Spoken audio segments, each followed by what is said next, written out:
This is our plan of attack. Banks have become an essential threat to our democracy. So consider this justice.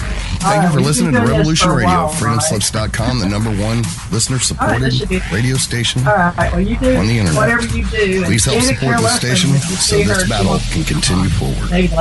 Revolution Radio! It's his interview. I skipped my stuff.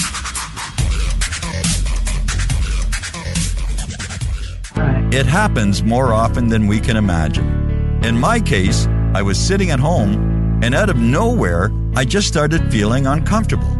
Then it got worse, and I started perspiring. I tried to ignore it, but I waited too long. The chest pain came as we were driving to the hospital emergency. I felt my life clock begin to tick. I barely survived. There was lots of damage done to my heart. What do I do now? I was lucky. I took a leap of faith and tried a 7-herb formula with hawthorn, garlic, cayenne, and more called Extendivite. Herbs have been used for thousands of years to keep us healthy. If you're not using Extendivite as a preventative supplement, maybe it's time to start.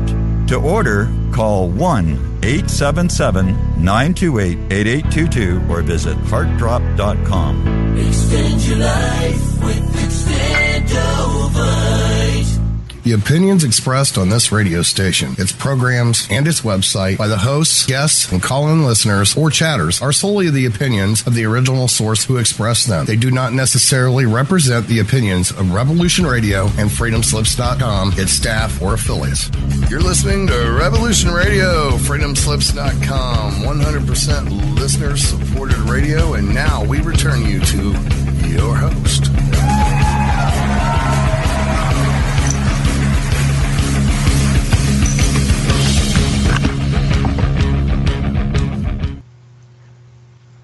Hi, this is Russ Kellett. This is Russ's mixed bag of normal. And tonight our is TJ Morris, and she's actually an author. I met her a couple of years ago now, and I was a guest on the show, and I think there was quite a few of us chatting, and I thought, right, we might as well have TJ on the show tonight. So here we go. So hi, TJ. Hi, Russ. Long time no see. Okay. Hear from. How are you doing? Well, yeah, sort of like had a bit of a turbulent past couple of 2 years and what have you, with bereavements in family and what have you, and ill health. But you know how it goes. The problem is, you know, sort of like being a super soldier, I see everybody walking around looking bronzed and sort of like looking, you know, talking about being super soldiers. And to be quite honest, the super soldiers that I know have all basically got illnesses because of the after effects. So that tells you something. So anyway. Yeah, go ahead. What... how did you get into this this fascinating subject of UFOs? Oh, of UFOs. Well, they sort of found me. I was a little girl and didn't understand things of reality, and I seemed to know a lot more than most people. And my mother was thinking I was a very curious child because I could remember things when I was very young, and I started communicating with people she couldn't see, so that let me know that was interesting, that I was onto something. So I got indoctrinated into a family when I had a curious episode with my younger sister of not being, wanting my younger sister to come into this world, and I put her in a bag and told Mother to take her back to the grocery store. So I was watching little peekaboo UFOs outside my window. And I truly believe that when my mother scolded me for the first time ever in my life, like at 3.5, that I ran away from home and went down and fell asleep in I don't know if I fell asleep or I was put to sleep, honestly, but 3.5 years old, I went down and I was in a, where they had lots, but this one was empty with flowers. But I think I fell asleep because I went up on a ship. This is my first memory.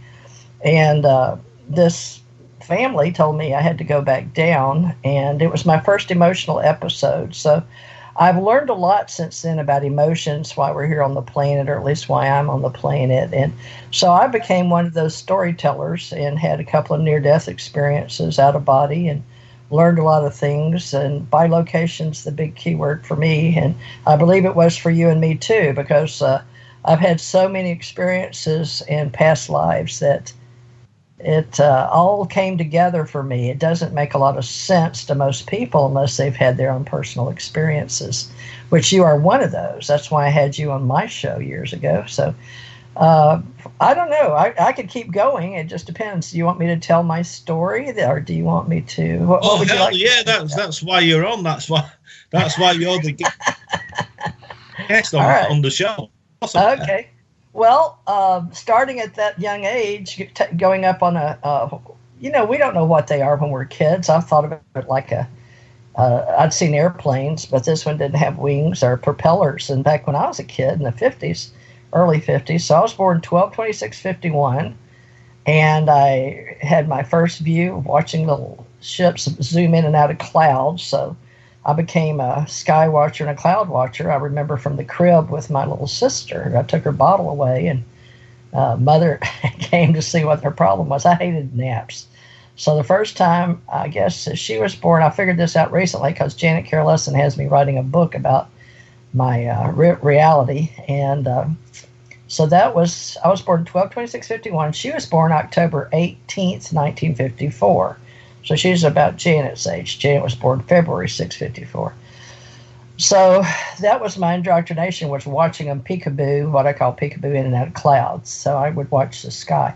The next time is what I just told you about, was running away from home because I was emotionally traumatized with my sister, and I didn't want her anymore. I'd been an only child and had an invisible playmate, which apparently was a little alien ET person. And that was all I had, and I had my mother. So they took me up on the ship, and I looked down and saw my body. So, you have to be like a bilocator. So you, in your mind, and I know you can do this because you've done it with me and other, when we bilocate, or when we think together and make our universal consciousness. So, if you will, just see a little child down laying in a field, and then up overhead, instead of a plane, make a silver. Back in the 50s, if you can just picture a plane in your mind, and then all of a sudden it turns into you're standing in a doorway that's not a plane. It's like a flat on bottom, oval on top spacecraft, but you don't know what to call it. But my mind remembered flying kites from that same very field. So when I was standing up there, I became, I guess, conscious of two realities. Myself as an out-of-body conscious being that I believe I really am, like an extraterrestrial being, or soul, or spirit, or essence, or consciousness. We use names for whatever, ET, alien, angel, whatever you want to call us. But I was standing there in some type of reality looking down at my body. So that was a learning experience for me, and I'm sure many people know how to do out-of-body. If you don't, they've got various ways to teach you. So that made me realize I had two families. So I call myself, back then, Ruth Montgomery, I wrote to her a lot of this. She's passed now, but she called me she said I was a very high being from another place in space. But she said for the sake of story on the planet at that time, we called them walk-ins. So I just, for many years, was told to keep my mouth shut. But anyway, since if I can stay in that frame of mind on a linear timeline, which you don't really use in space, but you do down here in this solar system, is the fact that in 54, so here I am, barely 51, so 52, 53, 54, 3.5, almost 4 years old by December 26th that year, so I was about 3.5. So at 3.5, I'm learning, I'm up in space in this spacecraft, which is like a kite that we used to fly, but how can I be up here? So that I have an open mind, but anyway, the man said, well, you have to go back. Well, I decided, in my mind's eye, it was a male standing next to me in the doorway, and then two people over to my right. If you do peripheral vision, which I do, and I'm sure you do, anybody in what you call that special program, right, is we have skills. Did I lose you? No, I'm here. Oh, okay, I just saw something. Okay.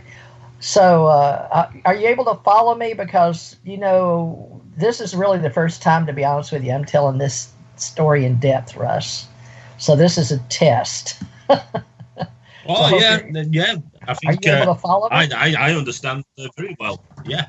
Okay, so then you know what bilocation is. So you can be on the ground and you can be in another place and time. Basically, simple folks. If y'all can follow this story in your mind, then you understand how I think or how I live. We all have this ability. We all are multidimensionals. We all are bilocators. It's just that we haven't been trained how to learn, most of us anyway. I'm just speaking in general now, folks, okay, for all you haters out there. But we'll say that y'all are lovers. Me and Russ are lovers. We've had to do a lot of stuff out there that doesn't make a lot of sense, but because we were in another timeline, we were doing it here. So anyway, so that's what happened to me to give me, I told the guy I just wanted to stay there, and it felt really good. So I don't think it was heaven. I mean, I just felt like I was up on a plane kite or something, kite plane, whatever you want to call it. I didn't know what it was, a saucer, UFO. We didn't have names like that when I was a little kid. I barely knew, I haven't even in school yet, but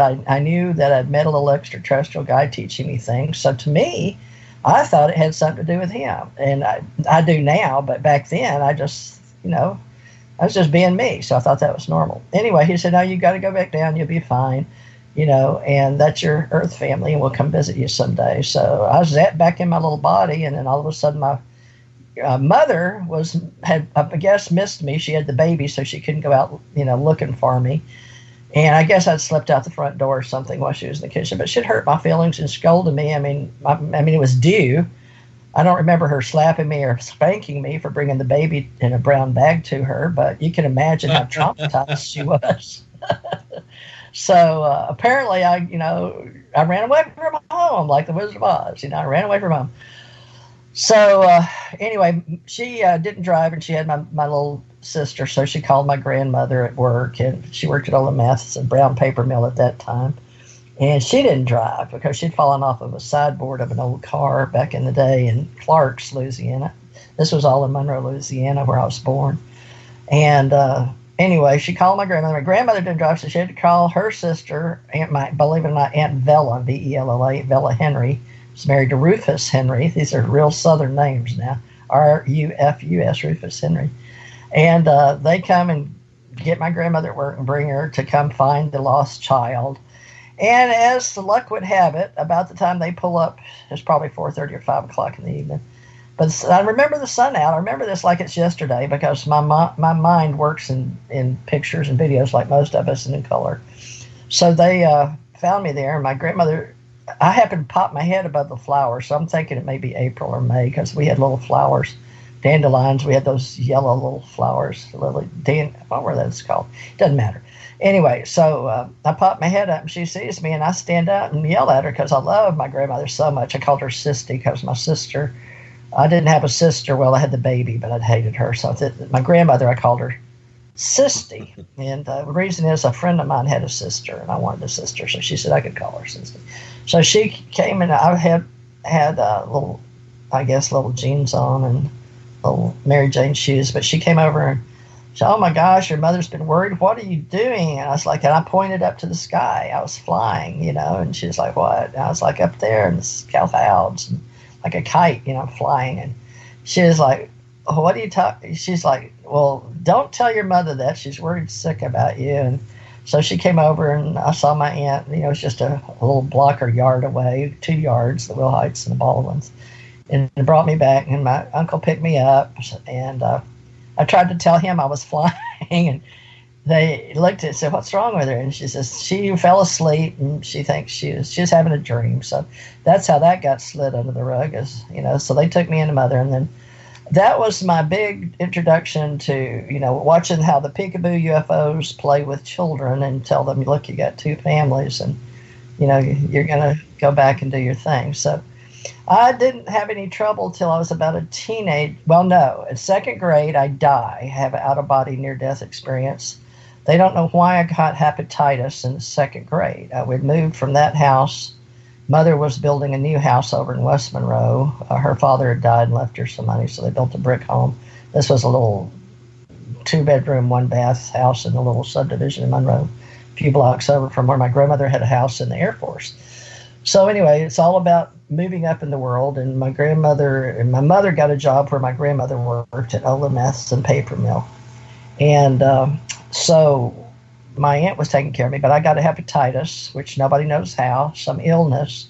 Now, I don't think the ETs gave it to me. I know that we're experiments down here, especially in DNA and Genome Project and all that, but I don't think I got it because people have asked me why I got hepatitis, and who knows.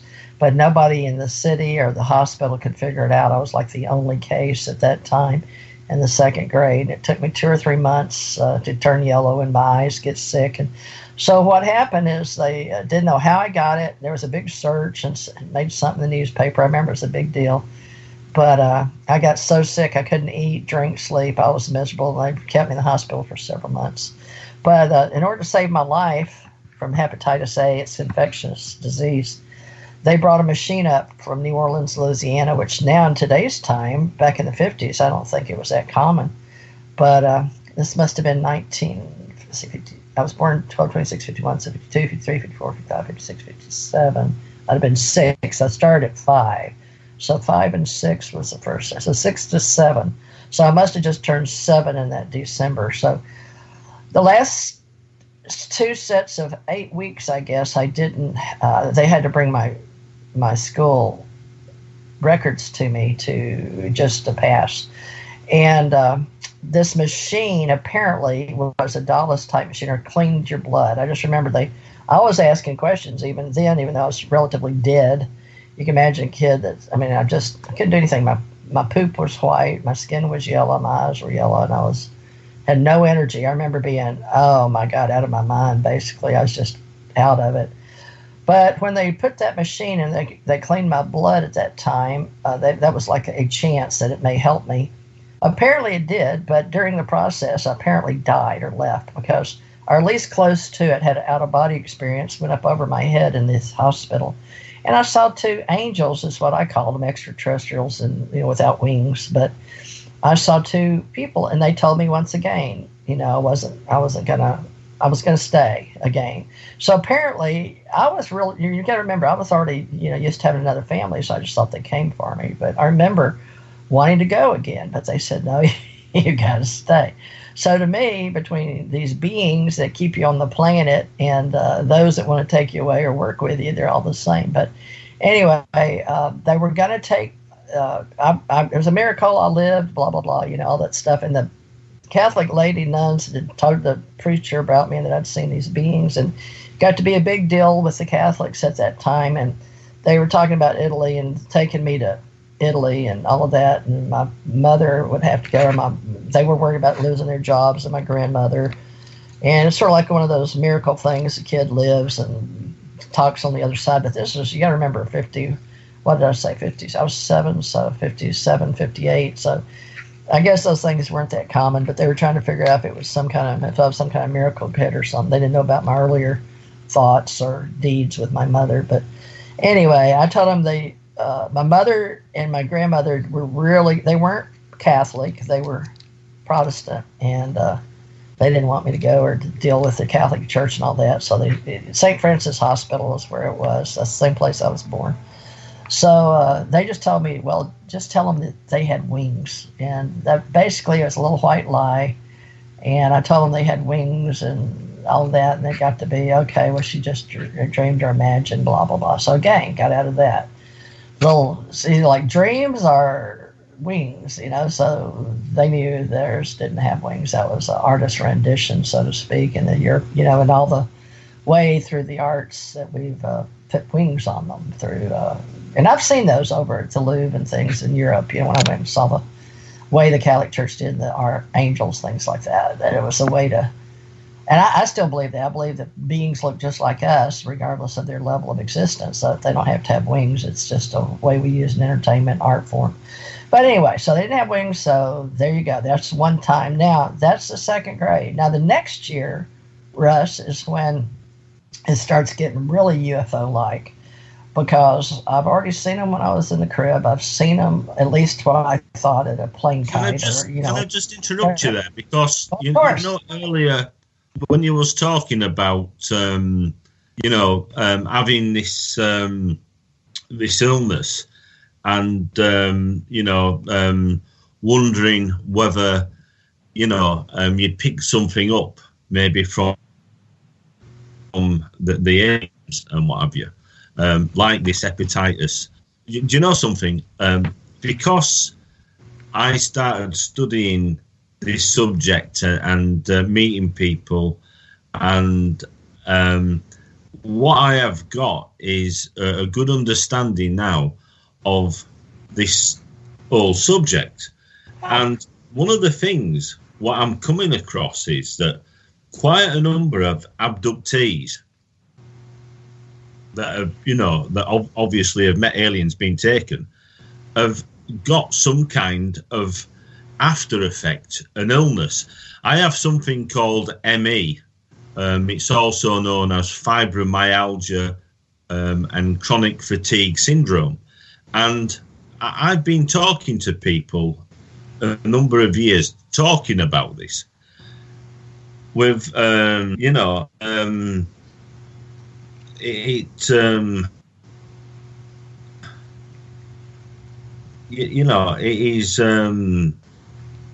it's really strange that, that there's so many people that have been abducted and that have got or had got an illness, an after effect, after they've been abducted. And I find that very, very unusual.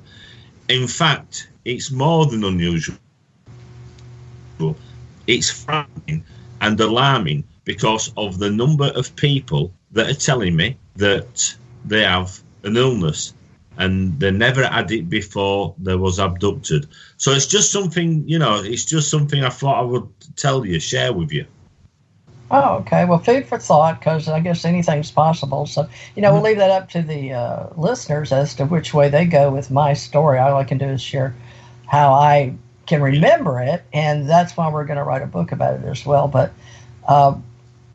from that incident of me getting hepatitis, I willed myself to see these beings again. Now, this is, like I said, this gets a little interesting because I can't tell you I can tell you who I am and my story or what I've experienced in this reality and others, but I cannot decide for myself how others will perceive it with their own filters, because of the power that be is, we're all unique individuals. We're probably the same species on the planet, but each one of us is unique, and we've pretty much proven that as the humanoid species. But with me, I can tell you that I will myself, and I say this, and I don't know why, but now, folks, I look for the synchronicities and the serendipity behavior, as we all do, the mysteries of life, and how we also can relate to each other, and why Russ and I even got to be friends is amazing to me. So really, to me, this is a wonderful time to be alive, but each individual is on their separate path or on their separate energy. We're all born, we live, we die. There's the date you're born, the dash in between, and the day you leave this planet. And that's how whoever's here in this critical mass consciousness remembers you. What did you contribute to humanity? What did you contribute to civilization? And what part did you write books? Did you contribute to whatever? You had children. What did you do? So we sort of think like what we leave behind as a legacy, especially at my age. But I might tell this because I'm really curious to meet other people now, which it wasn't allowed back when I was a child. I became an investigator because of this. But I go to the 3rd to 4th grade, and I wanted to go to New Mexico. I wanted to go to White Sands. And my aunt and uncle couldn't figure out why, and I still don't know why, other than I met extraterrestrials there, and my uncles worked at Los Alamos. And so this starts a whole history of working with the extraterrestrials, family, and government all together, which makes you wonder what's going on. And I do wonder. So I got myself to White Sands, New Mexico. My Uncle Rufus and Aunt Bella had a car. You know, my grandmother was really sweet, but she said she'd take a vacation. And they couldn't figure out for the life of me. But the whole time I was sick in the second grade, I thought about going to White Sands. Okay, I didn't even know what White Sands was, New Mexico. Anyway, we go to Carlsbad Caverns. It was on Route 66. I remember that. And I brought something back from Carlsbad. I did have it, but all my proof got, I guess I left in Kentucky, and the lady got rid of it when my husband died, and then my daughter died. But in between my husband dying and my daughter dying, I had a lot of stuff for years of accumulation, but I had to leave it behind. But anyway, I go to White Sands and go and meet my uncle that works at Los Alamos, and he takes us to White Sands, and I go and play with his two kids. One was a girl, 13. I think the boy was 10. So I had cousins, and we went over to White Sands in the sand dunes, and another one of these kite planes come over, and it's funny because I never called them that before. I told you this is the first time I've told the real deal. I've written about it, but the parts, but I've tried to stay hidden. Yeah, because it sounds too whacked out, even for me. Okay, or for me. Let me put it that way. So one of these things comes overhead, and it lands in the sand dunes. And as it comes overhead, you got to picture yourself. Do a bilocation again. Think of where you are now, but go back with me like you're watching a movie. And there's these white sand dunes, and there's little benches and park cement picnic tables out on the side of the road. Well, that's where my grandma and my uncle. He brought the two kids. His wife didn't come, so there was room. And I think that was part of it. There was me and him and my grandmother sitting in the front on the way down, my aunt, uncle, the two kids in the back. So, back then they had big cushy seats. So anyway, so we're at the picnic table, and that's when I went up in the white sand dunes. So go with me. They're white sand. They're big sand dunes. And we go to a really tall one. And then overhead, in the afternoon, we'd already had lunch, 2 to 4. We'd been playing for a couple hours. And a ship comes over, and of course, then I'm a kid, so a kite plane, okay? A kite plane. And it comes over and it lands in sand dune, but it puts this is really tricky. It puts the 13-year-old female cousin and the male cousin to sleep on the top of the sand dune. And I know it because I look at him. I couldn't wake him up. I was like, what? Why are you going to sleep? And anyway, I couldn't wake him up. So I just went down to this kite plane, space saucer, whatever your UFO, it's silver thing, and walked down the sand dune. It's down in the bottom in between the dunes. So my relatives along the road couldn't see it. It's over behind the dune. So they may have come up in a cloud or something. But all I know is I was watching it. We were all three watching it, and those two fell asleep. But I got to go down. So in my research, I haven't talked to a lot of people about these things, but I'm going to be, because now I've got time now that I'm not a caregiver right now. So anyway, I go on the ship, and there's the guy again. It's like something out of the movie Taken with Ellie Clark that Steven Spielberg made for television. I'm like, oh my gosh, here's the family again. And hey guys, how you doing? And I was on one radio show once talking about this one part, but the man that had the radio show died, and I put it in UFO Digest and told the story. That man died. So I'm just telling you, Russ, there's some really freaky things going on about my story. If people die. Yeah, I hope I do. Yeah, if you do, we'll know we're really in trouble now. So let's hope we've come far enough. This was 10 years ago, they were killed. Let's see. Well, I shouldn't say that. Kevin Smith's show. Kevin died after he had me on 2007 or 8. And, well, no, if he had me on 2000 or early 2008, he died within the next year. And then, now, Dirk had me on from 2007 till I started doing my own radio show. Now, this is way, way later in life. I took you out of the picture. I'm sorry. Out of the bilocation spot, but bear with me, we'll go back. But I don't even know why I'm telling you this, but I guess because it seems strangely weird. But he passed, and he and I were talking on the phone, and I was getting stuff on the wall. I should really leave this part of the story way down. That's why it's so hard for me to write a book. I even bilocated my own body and my own realities and get lost in the story. But anyway, he's gone. So let me get back to White Sands. So we're all over there, and I've gone down to this ship, and there's a man standing there, and there's still other people, I feel like, in your peripheral vision, but you can't really, you can feel them, they're there, but they're not like coming up and introducing themselves, right? And I know that it felt like, I have this feeling, I don't know, if I had to take a lie detector test and tell you, or go back in past life regression, that they looked exactly like us. But that's what I remember. So, but I don't have a mind's eye view of these other beings. Always seemed to be the one that felt like a man, in the door. So that's why I used the movie Taken, because Steven Spielberg made a video of this, and my relatives lived in Lubbock, Texas, and it's all like the same thing. So later on in life, they called me the little girl Allie, because they said, "You're that girl," because he had made a movie about it, which is the first time I realized. So I had two people send me the book Taken, and they were seeing it on television and told me to watch it over. And I was like, oh my God, that is my story, which is just strange. But anyway, so I get to go on this ship. I feel like they're telling me about, we're learning things, and I think there's other kids there, but I don't know. I felt like wherever it was a learning process, and then I came back off. I mean, I remember like plasma screen, like I felt like a school, or like other. I shouldn't drop this name, but I will. I felt a Whitley Strieber feeling now, as an old lady, but in back when I was a kid, I felt like there was some kid I knew.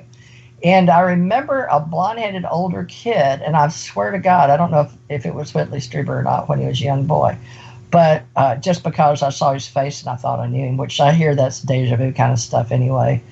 But anyway, there was another little boy that always I seem to remember, this one little boy, and because later on in life I want to meet this guy, and we arranged to meet in San Antonio. I met Deepak Chopra instead. But anyway, that's the whole way down the story. But the most important thing is that when I was a kid, this was another second meeting in ET called, they call me a CE5 because I've had firsthand experience or close encounter of the fifth kind, meaning in person, with memories intact, with memory, not in dream state, but in human 3D, which makes it very interesting.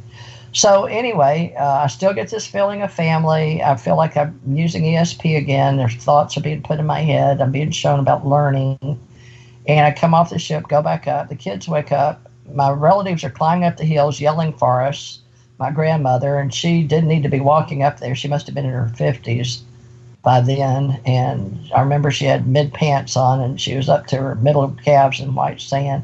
So I had to walk down to her. And so we left, and we were in the car. And I had told the kids when I woke up, I said, I went on like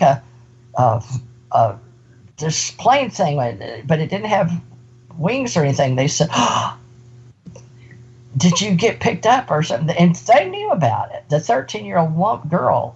And she said, oh, you got picked up. Were you, and you went on a saucer. But she was telling me before my grandmother got to me. And she was all excited. My grandmother said, what are y'all talking about? And she was trying to tell her, my dad works with UFO type things, flying saucers, what they called them back in the 50s. But he said, my dad works on that stuff. But she was, the 13-year-old knew something I didn't. And I wasn't, anyway, she was trying to tell me something. And we get in the car. And so we're leaving, going back to my uncle's home, I guess.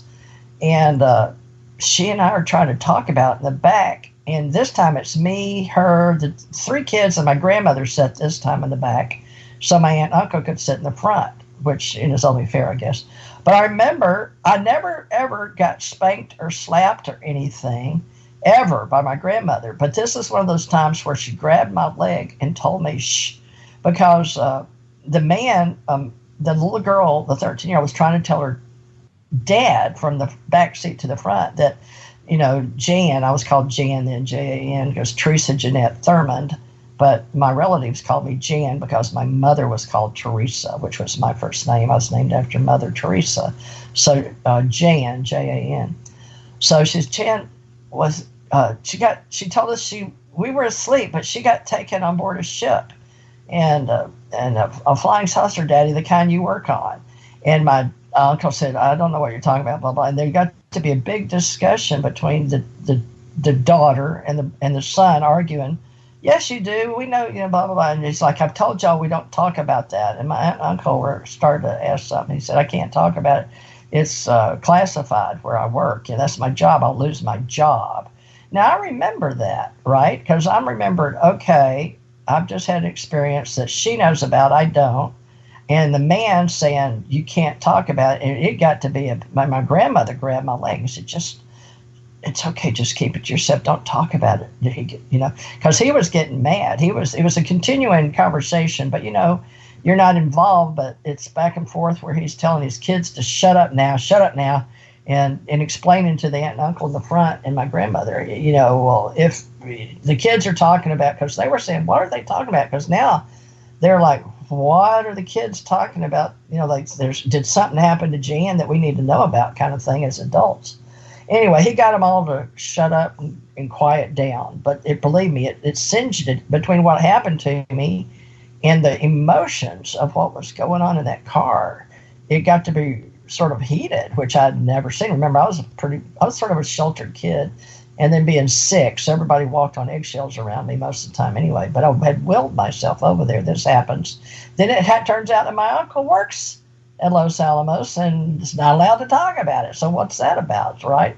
But anyway, we go back. I go back to being a kid, and nothing happens to me. Pretty much, I go off and live my normal life, at least. I guess they want you to be human down here. You're human. You're born here. So I go on, and then as a teenager, I start having all these interesting ESP situations as a teenager. So I'm trying them out on people I go to school with. It's not funny, but it is, because I feel like it's normal, okay? And it's almost like magic, but I have this gift, okay? So I start learning. I mean, I could twirl batons, play a piano, ride horses, all the things that little kids do, but at least in Louisiana. And then Houston, we had horses in West Monroe, but we had horses. They were quarter horses, but we went to Houston, and my dad was a CPA there. And anyway, we did things. So I was really good at all of them. So I got a lot of attention. Now, one story Janet wants me to tell you, and this story is that when I was a kid, back before we get to me being a teenager with ESP, there's one story I left out that I don't think is important, but she does. Back when I used to go to my grandmother's house on South 3rd, the big Plymouth, got stuck once on a culvert. They would put these cement culverts in a ditch. It's like a big circle, so you could get across the sewer, or what in Louisiana or Monroe, they'd have ditches on each side of the street for water to run, for flooding. And she had bought the Air Force house from Selman Field, the Air Force, and then it used to be Selman Field out there. But anyway, it's a ditch, and the tire, my dad cut it too close. So to make a long story short, this was relatively complicated, but my uncle, that was my mother's brother, she only had one brother, still lived at the house, played basketball, big boy, high school or college, I don't know, but I just remember he played basketball. Let's see, I was still 3.5 or 4, but I was standing in the back seat when it went off, and my dad got out, and they went and got him. They put up one of these old car jacks in the 50s to try to get, the wheel had just slid off a little bit, but Dad had spin it, and it wouldn't move. So my dad and my uncle cranked it up on the side of the culvert, a little bit of cement, thick cement, and you just got a little plate, you stick the rod in it, and you go ring, and you crank it up.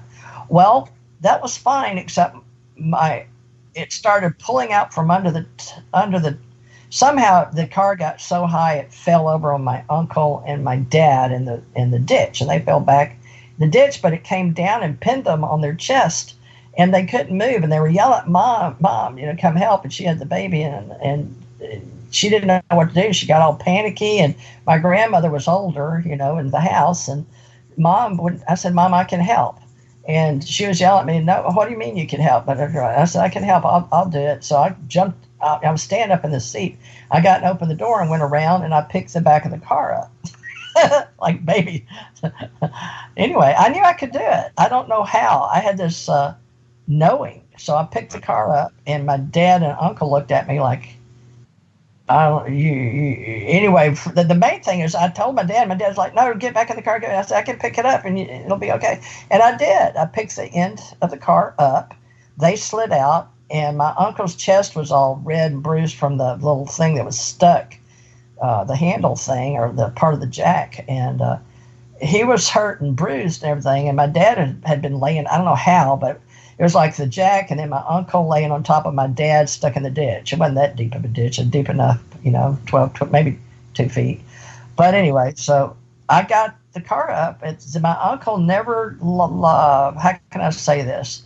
He had loved me a different way up to that time. But after that, my Uncle Harold treated me different. He knew what happened. He saw what happened because they were looking at it when I pulled this car up. But and I was stocky. I was short and stocky, but for my age, I was tall and stocky. I'm 5'11", 230 now. But then I was tall and skinny basketball player, teenage model most of my teenage life. But for that time, it was when I was a kid. Remember that little ET kid used to come and teach me tricks. So that was during that time. So anyway, but Janet wanted me to include that in my story we're supposed to be telling. But to her, that's important. There's some kind of metagene or something. I guess like you and I are supposed to be some kind of super soldiers in this life or another life. I don't know. So anyway, but back to, I just needed to throw that in on that timeline. But back as a teenager using ET experiences, I knew that I could get a boyfriend. And so I had one boyfriend that was in band. He loved me very much, and I didn't get to date until I was 15, almost 16 in the high 11th. But I was using this energy, and people liked it. So we would play mental games, and say things and say them backwards, and it was just brain games. But we were all pretty smart. The man I wound up having this gift with wound up working at NASA. He had 5 scholarships, which was a big deal back then for teenagers. He got 5 scholarships. University of Texas, he was a musician. He tried out and played. It was a music scholarship. But he was brilliant, too. And I had 4 kids with him. Hey. Me checking on you. Okay, I'm on the radio show. Okay. This is Russ from UK. But, all right, I love you. All right. But anyway, I just had my daughter. I had to acknowledge her because she's been away for months and just came back in my life in the last 24 hours. So where are we? Russ, are you following me okay? You following the story? Yes, this chap who worked for NASA who had scholarships. Okay, gotcha. He got to that. All right, so NASA comes into play with the girl that marries the guy that works. He, in our class, it was during the Vietnam War. Okay, this is like 67 to 76, and then I went to University of Alabama. But during this period of the NASA days, where Ken R. Johnston, Werner von Braun, however you want to say it, I got to meet him. Got to meet Ken R. Johnston, his brother, and let's see who else. Oh, everybody. Alan Bean. I got to meet all these great astronauts, and my husband's father worked for Grumman. But my husband got chosen because it was during the Vietnam War. He went down and got what we call butt naked. A lot of our high school there in Houston came back in body bags. So he didn't want to, right? So we got married, and I got pregnant. How convenient. But he got a job because his dad worked at Grumman for NASA, and he put in for it. And because he was a RE1, I think that was what it was called. Anyway, they had to have these cards. It was required to sign up for draft and go into the war.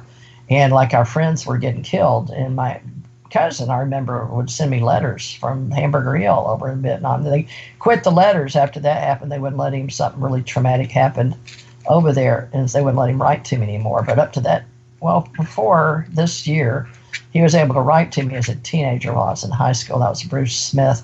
But his mother worked for the Air Force in Florida, where I live now, and she worked with the president. And when the Shah of Iran came down, the reason I'm telling you this is because to me, in my story that I'm trying to put together, it all sort of goes together: families and military and extra talent and the genome, and we're all related and all that. So anyway, that's it was her. No, that was her brother, Bruce Smith. That was my Aunt Florence Smith, and she worked in Florida at the Air Force Base. And so anyway, the Hamburger Hill in the Vietnam War was a really bad thing. It was a police action. So somehow there was a big ruse over. He had to go, get killed or whatever in Vietnam or live through it or whatever.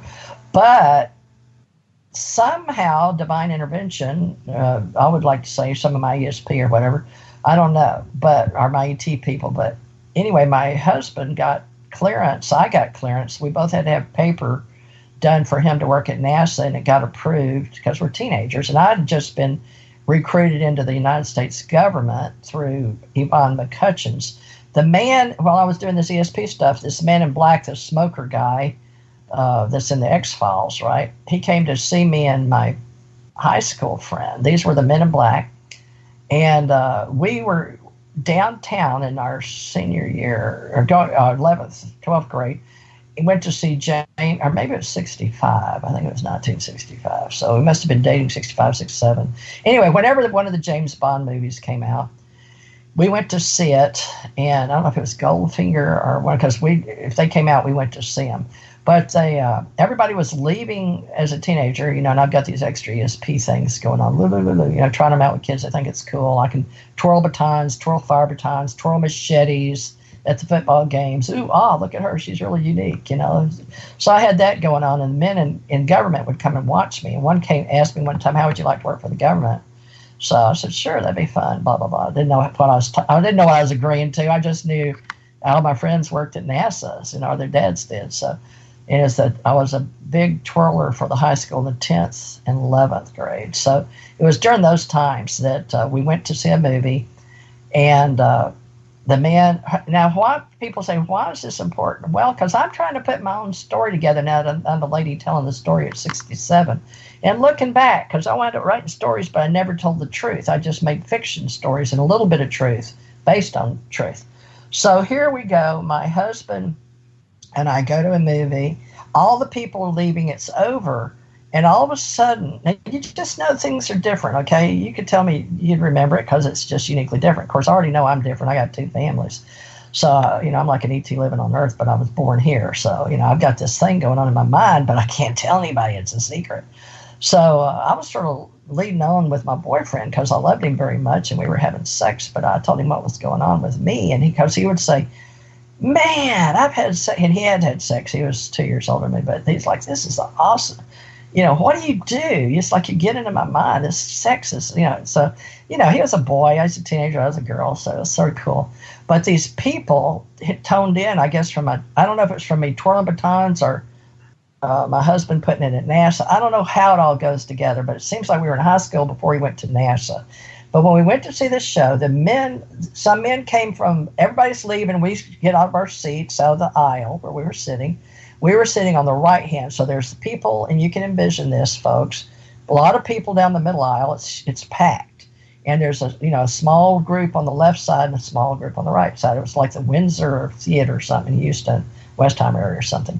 But anyway, so everybody's leaving, and we're thinking we're leaving. And all of a sudden, these 2 men come from the front door where everybody's leaving out. 2 men come down, grab me, grab him from the front of where the theater was, where the screen was, grab him. And we're like, what's going on? And they said, it's okay. We just want to talk to you. So they take us through the crowd. Nobody pays attention. They're just move around them like we were invisible. And they take us out a side door. And on the side door, so now there's 4 men in black. And they take us, and at the end of the stairs was the man smoking the cigarette. And I swear he looks like that actor in my mind. But I got to talk about that later with Dr. Richard Allen Miller later when I can know him better. But he's one of my metaphysical teachers, mentor or whatever, trying to teach me in the metaphysics. I hope with ESP and all these skills I've got as a bilocator. But anyway, and we haven't got there yet, folks. I'm just starting to explore my true reality. So here I am, and this guy says, how would you like to work for the government? I said, okay, and what do we have to do? He said, well, did you like that movie? And we said, yeah. So I said, okay. They said, and my husband said, oh, this is because I've got those scholarships and that, and y'all are trying to figure out what you want me doing and all that. And then they say, no, actually, we want to talk to her.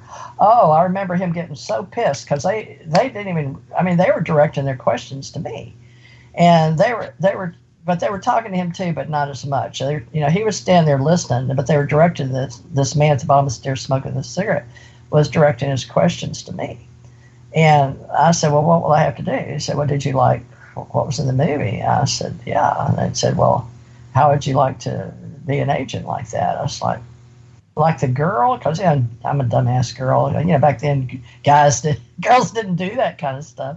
I think maybe later there was Angie Dickinson, the policewoman or something. I don't even know if it was before or after that. I don't think we even had Star Trek then. I don't remember now. But anyway, I was like, what do you mean? He says, the agent that make James Bond. I was like, what? Are you kidding me? And Steve was like, I will, I'll work for the government, and that'd be fun, So, and he was tall and skinny, but I was like, all right, well, what do I have to do? And that's all they needed. They said, that's all we need to know if you're willing to work with us. And we both said, sure. So we said, well, do we have to go back in to leave? And they're like, no, just, come on out here. This is the parking lot. We'll show you where to go. And they disappeared.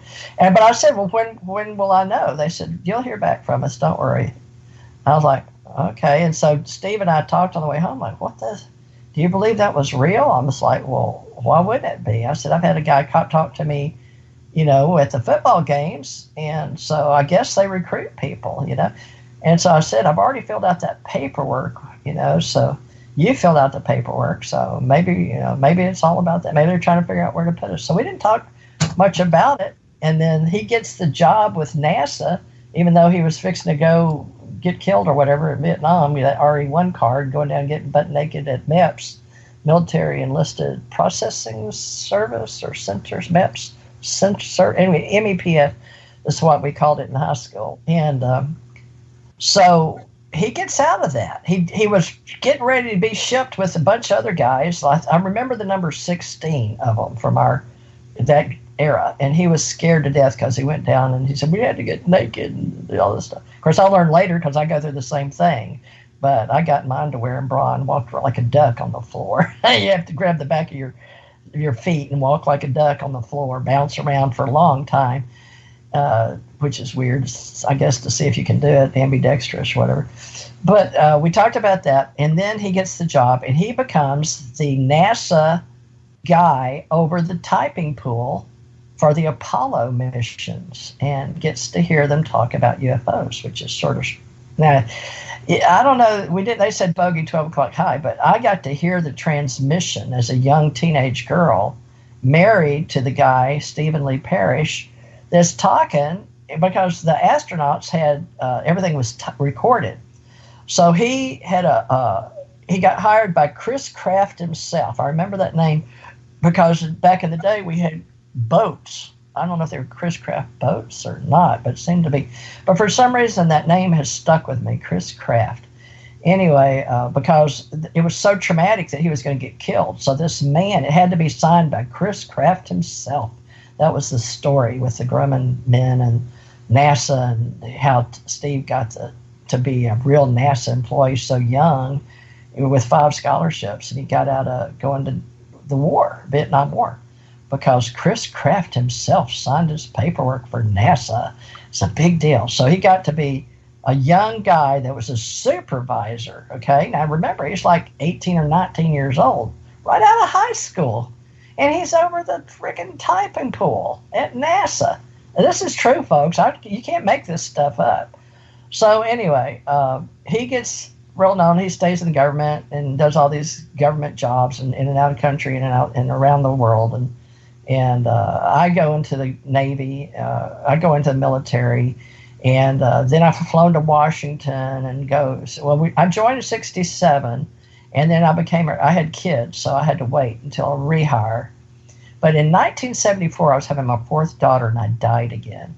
So this is another death and dying, out-of-body experience. And I'll be darned if I don't leave this time. I don't just see the people in the room. This time, I've had 3 daughters, Angela, 68, Lauren 70, Stephanie Esther on Friday the 13th, August 13th, and then Gigi, Ginger Theresa, and she just died a month ago. Let's see, what is today? 28th, 4/28. So she died March 16th. It was terrible. I had to go through that with her, but she thought like I did, and she knew she was from another place. She was into this DNA genome study and all of that, really high level stuff. Where I knew she was ET, or she was born with me. We're biologicals.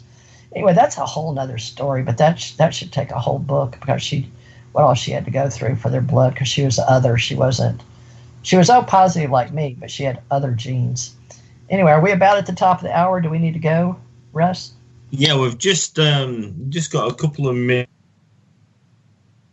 And we take a break. Yeah, well, if we stop there, okay. And then come back to it. Make note where we are, so you can prompt me. Say again, sorry. Be sure to know where we are. Remember, I'm a bilocator and I'm all over the place. So yeah, no problem. So we'll just yeah. So we'll just stay quiet for roughly for about, I think it's about 4 minutes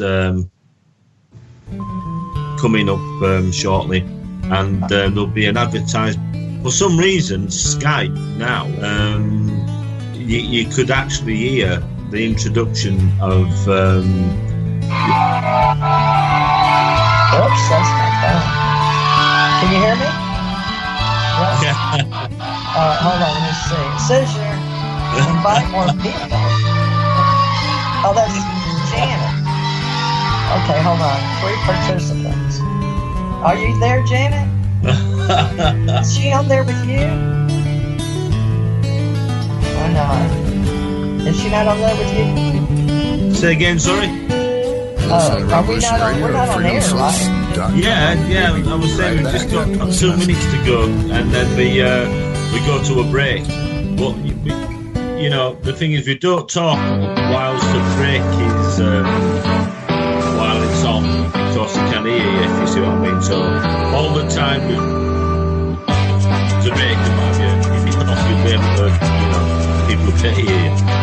We're an anarcho-syndicalist commune. We take it in turns to act as a sort of executive officer for the week. Yes. But all the decisions of that officer have to be ratified at a special bi-weekly meeting. Yes, I see. By a simple majority in the case of purely internal affairs. Be quiet. Or by a 2/3 majority in the case of more quiet. I order you to be quiet. Look, you stupid bastard, you've got no arms left. Yes, I have. Look! It's just a flesh wound. I don't believe I'm So it throws me out. I'll do you for that. What? Come here. What are you going to do? Bleed on me? I'm invincible. You're a loony. A black knight always triumphs. Roundtable Live Monday through Friday, 1 a.m. till 4 a.m. Eastern Time. Bring your mind, bring your ideas, bring your voice. King Arthur had nothing on us. Here at Revolution Radio, freedomslips.com. Well, I mean, we're 2 minutes. Enjoy your Give me no fries, I got an empty box. Would you like another? I said I didn't get any. Thank you. Your account has been charged. Your balance is 0. Please come back when you can afford to make a purchase. I'm sorry you're having trouble. My kids are starving. He had to turn the sound on to do your iMac coming out to community. But I don't know. Thank you for tuning in to Revolution Radio. Here at Revolution Radio, we believe in freedom of ideas, freedom of speech, but above all, we believe in freedom of existence through self-reliance. This station is 100% listener supported, and as a fundraising promotion, I have a kick-ass free gift for a $100 donation. 35,000 seeds. 25 years in the freezer. Long-term storable, 54 different varieties. So if food prices go crazy, it hits the fan, or you just want to save tons of money every year by creating your own food, like I do, grab our seed pack special. Just look for the banner on the homepage at freedomslips.com. Don't be a statistic. Don't be part of the problem. Be part of the solution. We need to ask humans to start taking care of ourselves and not depending on the megacorps to provide unhealthy, nasty food. Included in this package is also a DVD with 900 survival and off-grid living documents, an offline home canning how to do everything website, all on the DVD. So when you're growing all that food, you know how to can it, store it, preserve it, etc. with all these documents. Okay, so thank you for tuning in to Revolution Radio at freedomslips.com. I hope you will pick up this package and start learning to be free. Revolution Radio, freedomslips.com, where information never sleeps and freedom is one seed that needs to be planted.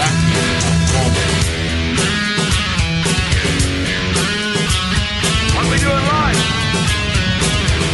that goes in eternity.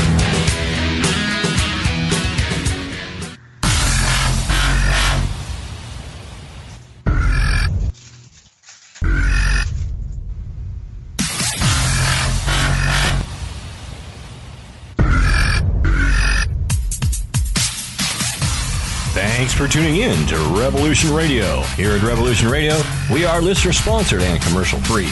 But there still are bills to pay. In order to raise some needed funds to cover the cost, our station is offering a silver special. In the continental United States for a $60 donation, or in Alaska, Hawaii, or Canada for a $70 donation, we will send you an uncirculated 2018 1-ounce pure silver Eagle. The $70 donation, the extra 10 is to cover shipping, by the way, outside of the continental United States. When making the donation, you must put Silver Eagle promo in the notes on the donation. And thank you for tuning in to Revolution Radio at revolution.radio and freedomslips.com. Without you, there is no us. Revolution Radio, where information never sleeps.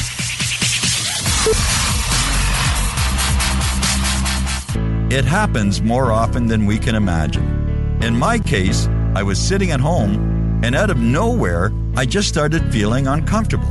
Then it got worse, and I started perspiring. I tried to ignore it, but I waited too long. The chest pain came as we were driving to the hospital emergency. I felt my life clock begin to tick. I barely survived. There was lots of damage done to my heart. What do I do now? I was lucky. I took a leap of faith and tried a 7-herb formula with hawthorn, garlic, cayenne, and more called Extendivite. Herbs have been used for thousands of years to keep us healthy. If you're not using Extendivite as a preventative supplement, maybe it's time to start.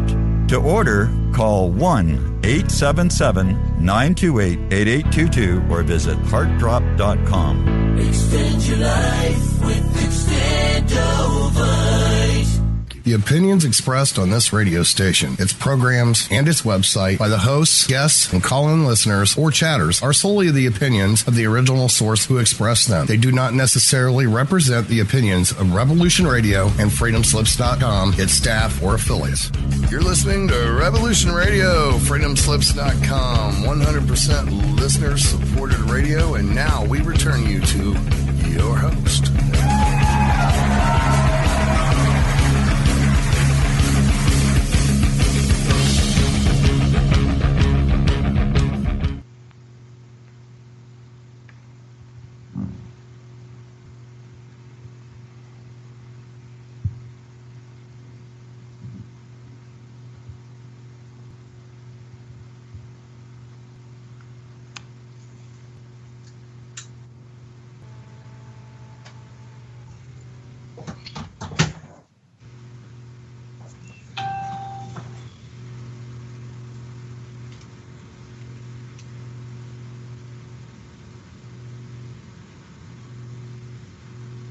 Hi, this is Russ Kellett. This is Russ Kellett's mixed bag. A mixed bag of all things paranormal. Are you there, TJ? I am. You break up a little bit. I don't know if I'm breaking up or not. Can you tell? I mean, do you hear me okay? No, you're there. You sound perfect. That's right. Yeah. So yeah. All right, TJ. So sorry about that short introduction. So this is Russ Kellett, back on Russ Kellett's mixed bag, a mixed bag of all things paranormal. And tonight we're talking to TJ Morris, and she's an author. And we're just getting back now to where you were telling us about your friend had been enrolled to NASA, and you'd been asked to basically become an agent. Yeah, not your everyday life, but it's pretty normal for people, some people anyway. Well, what do you think, Russ? You want me to keep going, or you want me to keep it a secret? I'm good at secrets, don't you? I won't tell anybody if you want. You won't tell anybody. Does anybody listen to this show? They tell you that. Well, now I've worked for years with a Mad Painter and Janet Carolesson, so I got to give them. I don't leave my friends behind, right? So Mad Painter is Thomas Becker. He's an author and poet, excellent artist. Ooh. And Janet Carolesson is an author. She has her own radio show here with Tom Becker. You know him. That's right, yeah. So Janet usually comes on, I believe, Sacred Matrix, and Mad comes on with Open Canvas. And what is it on Sunday mornings? Oh, shoot. He's going to shoot me. For all these years, I've been promoting Revolution Radio, folks, so I should have it memorized, right? Revolution Radio and freedomslips.com, right, with Mike Ringley. You're out of Lebanon, Kentucky area. So thank you, everybody, for giving us this platform, especially for allowing Russ Kellett to be a great news anchor from the UK. Now, Russ, I'm much better at interviewing other people than talking myself about my story. So this is really weird. You're doing very well. He's fantastic listening to you and listening to your story, and I'm sure that there's quite a lot of people out there very, very, very, very interested, like myself. Well, I don't know that you knew all this, but Janet did, but she was like the only one. We've told parts here and there, but people, they just thought of me as Cosmos Connection on Revolution Radio.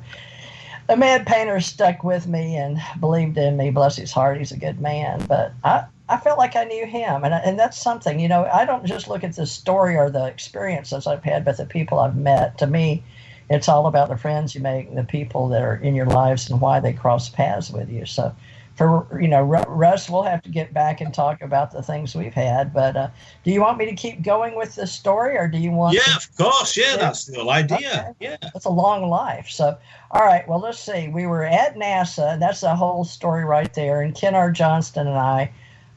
You may know Ken have you had Ken on your show yet? Ken or Janet?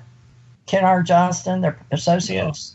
No. Well, he was an astronaut, and he had trained over 3,000 hours twice with Grumman, and he was an ambassador for our Cosmos. And I've got he's got it in his book, but he's also an author in our group, our Authors Club, and Janet and Ahmad too, Thomas Becker. And Tom's just doing a couple of sci-fi movies, not movies, books. Maybe they'll be movies. Maybe I'm precog. And Janet has done a couple of books with her husband, Anunnaki's God's No More with Dr. Alexander Sasha Lesson. But I just have to put that in there, folks, because you've been listening to their shows for years. And I'm sorry that I left Cosmos Connection, but I was having a really rough year or two with my daughter. And a Mad Painter, bless his heart, we had the patience of Job to go through my husband's dying from 2012 to 2015 with me, and then had to come down here to Gulf Breeze and live here and take care of my daughter. But for 2.5 years, 16, 17, 18. What year is this? 2019? My God. So my whole life's been, I had a beautiful life. I'm not complaining. It was beautiful. It was exactly what I needed to have done. But the last few years was about learning emotions and how to deal with death firsthand, and it was very traumatic for me. So emotions and being here and learning how to be a human is, I'm going to just be honest, it's not easy, okay, no matter what age you are. So it's set up where, we're children, and we learn to the world around us, and our brains grow, and, we learn who we are and how we handle life and consciousness. And I believe we're one big experiment down here, and we can have various levels of consciousness and health and healing, and that's Russ and I are all about that. But we'll come back and talk about I think you'll enjoy a future show maybe with Russ and I go into some of our It's how you work in bilocation with each other and have past life memories and things like that. But what he's doing today is allowing me to tell a story that has not been told in a linear timeline straight through, that people are going, oh my gosh, no wonder she's weird. So maybe this will give you a little clue why I did Cosmos Connection for so long. And I may come back, you never can tell, but I couldn't see my numbers and I didn't understand. I like to see my numbers, measurement of what I was doing and how many people were listening to me. But this is Russ Kellett's show, and he's in the UK, and he's interviewing Theresa J. Morris, DJ Morris. I was born Theresa Jeanette Thurmond. And I like TJ because it's short and it's easier. So that's why he's calling me TJ, right? Russ Theresa Jeanette. But a lot of people say they prefer me to write under my Theresa rather than TJ. And I've written books as TJ Morris and a life coach, Ace Life Coach. And I've written Knowing Cosmology. And I think that's under Theresa J. Morris. It's Theresa with an H. But now, so much for the advertising at the mid of the hour and going on with Russ's show. Okay, so my husband had worked at NASA. I became the mother. I died with my last daughter, and I left the planet. And I went through this is really called a near-death experience, an NDE, where you don't just stay in the room out of body, but you literally believe you've had a near-death experience. So I claim minimum of one, but this one, and I'll teach you about bilocation and then picking me up again here in Gulf Breeze in a ship. I hope to make it to the end of the hour with that ship, and that's where we'll cut this show off, is leaving Gulf Breeze at bilocation and being brought back to the beach where they took me. So I'm leading up to that, okay? And then whatever you get to know about me this year with Russ and Janet and then Tom Becker. But anyway, so back to where I was. I was in January 27th, 74. I had an out-of-body near-death, but I died with placenta previa. I lost all the blood in my body, and I came up off the gurney about 12 inches. I had the baby's heart stopped first. I was at home. I had placenta previa, meaning part of me broke off. I was a baton twirling teacher for a while I was pregnant, and my husband worked at NASA, and I worked for the city of Houston, the Parks and Recreation Department. I was teaching baton twirling. Remember, I was really good at that. So when you're pregnant and having little kids, you look for something else to do, an extra income, and I don't know, I paid maybe $10 an hour or something. But I would do this around at 4 or 5 little Parks and Recreation centers in Houston, including one out by my house and one downtown and one over in Meyerland area. But anyway, it was sort of rainy one day. It didn't rain that much in Houston, but it was sort of rainy, misty, and I was big and pregnant, but I was going in to teach the girls, and I slipped, and I fell on my butt, okay? So that's where we think caused me to rupture or break away the placenta from the, you know how you know what pregnant women look like. Well, when the baby is in the womb and it's attached, you know, that it's to the side of the human body, the mother, and I was the mother, and she was inside. Anyway, so apparently I ruptured something when I fell, but didn't think too much about it. But within a week or so, I was, you know, at the hospital having her. So apparently I was seeping, but not enough to cause me any knowing or no pain. I wasn't in pain, but I got up that morning. I wasn't feeling myself. I'd had a couple of what they call false labor, or, you know, where you feel like you're going to have the baby but don't. I'd already had 3, folks, so it wasn't like I'd had them Lamaze, meaning natural. I didn't have, my mother had 7 kids. I was the oldest, and she didn't believe in any medicine. So she believed in the Lamaze technique, and we were very much into consciousness. Plus, remember, I was one of the smart kids, and I had all these extra abilities. So she and I believed we could talk her, and she did it, and I watched her with my youngest sister. So you don't have any medicine while you're having a baby. You do it naturally. So I'm one of those women. Okay, so I'd had 3 naturally. No what do they call it? Nothing into the back, spinal, or all the things they do these days. So I had 3 natural. So this one, a big red piece of chunk of something fell in the commode. So that's how I knew to get to the hospital. I called Mother. You know, she came, got me. We went to the hospital. I had the baby. But during the time, they had me hooked up and the baby hooked up to the monitor. And at first I looked over, I got real lightheaded, and we were waiting on the doctor to show up because it was early in the morning. He wasn't there, you know, and it was way before 7. So between 4:30 and 6:37 in the morning. But I don't think I had her till probably 7:30 or 8 maybe. But anyway, they had me prepped, 2 nurses, my mother sitting in the room, my heart's beating, and there's the monitor on my heart, and the baby on my tummy. Yeah, she's still in me. Hadn't cut her out yet. And the monitor is beep, beep, beep. So if I get this strange fixing to leave out of body because I get this feeling. It's like being high, so I guess was what it's higher than your body. So I never smoked or drank or drugged and all that kind of stuff because I was a naturalist. But I felt like I was leaving again, and I was like, "Oh shit, here we go again."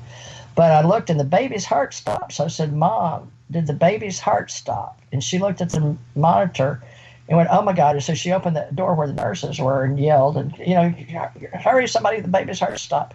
So they came in, looked at me, and said, "Is the baby's heart stopped?" And the doctor came in finally, and he looked at me, and my eyes were glossed over. And the room, I was starting to sink back in my body. It's like going into your inner verse, right? Your inner self. And I remember seeing through my eyes, and I do that. I've been, since I had hepatitis as a child, and then I don't know. I just know how to go inside where you live and can see through the cones or through the eyes and the brain, and you can sink back into the brain. And I've had doctors tell me, really, like they don't know if they believe me or not, but they don't know. And then I sunk in. And I can still remember him getting right up in my eyes and opening my eyelids because I was open, but he was like, and I remember barely able to talk. I said, "Doctor, am I going to die?" About like that, if that loud. I feel like I was whispering. And he said, "Not if I can help it." And that's when they rolled the gurney. They unhooked the electric things and threw the gurney out through the wall, the door, and through the air conditioner. The 2 doors open. It was freezing ass cold in there. And I remember the cold hit me. And that's the first thing I remember. So I was still in my body, all right, because how else could I feel cold? But I saw the first person ever write my name. And I remember saying, I could barely talk, saying, I couldn't write. My friggin' hand wouldn't move. They stuck it in and tried to make me sign something. So anyway, I'm getting feedback, Russ. Okay. Can you hear me? Yeah. Okay, so keep going. All right. Well, they put me on, I don't know if they slid me over. They must have, because I got my feet in stirrups, but I'm half dead. The anesthesiologist said, they put the blood pressure cuff and says, "Oh my God, 60/40. Doctor, we can't give her anything." And my heart stopped then. I remember hearing 60/40, we can't give her anything. And, like other people around. And then the doctor said, well, what did he say? I remember I could see him. I'm still in my body. I have a vision. Remember, we bilocate of him, and I can see him between my legs are in the stirrups. White. They're prepping me. I remember seeing the orange, whatever that betadine or solution, or whatever, on my stomach. And he says, "Well, what did he say?" Well, you'd have to read the book, I guess. But anyway, he cut me open, and I know a nurse screamed. I remember that. And she came out with a thing around her neck, and they pulled her out by her butt. I could see it, but at that time I was sort of